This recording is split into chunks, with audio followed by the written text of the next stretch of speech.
அமைச்சர் பதவியிலிருந்து பொன்முடி விடுவிக்கப்பட்டதற்கு எதிர்ப்பு தெரிவித்து திருவெண்ணைநல்லூரில் தனது பைக்கை திமுக நிர்வாகி ஒருவர் பெட்ரோல் ஊற்றி தீ வைத்து எரித்த வீடியோ வெளியாகியுள்ளது.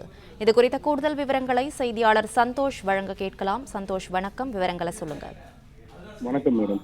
திருக்கோவிலூர் சட்டமன்ற உறுப்பினரும் தமிழ்நாடு வனத்துறை அமைச்சருமாக இருந்த பொன்முடி கடந்த சில வாரங்களுக்கு முன்னர் நிகழ்ச்சி ஒன்றில் பேசிய போது இந்து சமயங்கள் குறித்தும் பெண்கள் குறித்தும் சர்ச்சைக்குரிய வகையில் பேசியிருந்தார்.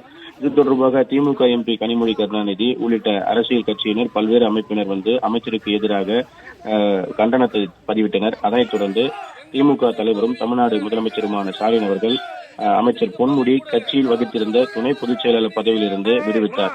நாளுக்கு நாள் தொடர்ந்து தமிழ்நாடு முழுவதும் பல்வேறு இடங்களில் அவரை அமைச்சர் பதவியிலிருந்து நீக்க வேண்டும் என அரசியல் கட்சியினர் ஆர்ப்பாட்டங்களை நடத்தினர். இந்த நிலையில் நேற்று இரவு அமைச்சர் செந்தில் பாலாஜி மற்றும் பொன்முடி ஆகியோர் அமைச்சர் பதவியிலிருந்து விடுவிக்கப்படுவதாக தகவல்கள் வெளியானது. இதனைத் தொடர்ந்து திருக்கோவிலூர், அதாவது அமைச்சர் பொன்முடியின் சொந்த தொகுதியான திருக்கோவிலூர் சட்டமன்ற தொகுதிக்குட்பட்ட திருவெண்ணைநல்லூர் கடைவீதியில் திருவெண்ணைநல்லூர் பேரூராட்சி கவுன்சிலர் பாக்கியராஜ் என்பவர் தனது உடலில் பெட்ரோல் ஊற்றிக்கொண்டு தீக்குளிக்க முயற்சி செய்தார். அவரை அங்கிருந்தவர்கள் தடுத்தனர். அதேபோல அமைச்சர் பொன்முடியின் சொந்த ஊரான டி எடையார் கிராமத்தைச் சேர்ந்த திமுக நிர்வாகி குணா என்பவர் இந்த ராயல் என்ஃபீல்டு இருசக்கர வாகனமானது அமைச்சரால் நான் வாங்கப்பட்டது, அமைச்சராக அவர் பதவியில் இல்லாத போது இந்த வாகனம் எனக்கு எதற்கு என்று அதன் மீது பெட்ரோலை ஊற்றி செலுத்தினார்.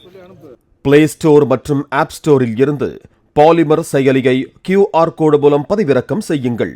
செய்திகளை உடனுக்குடன் பெறுங்கள்.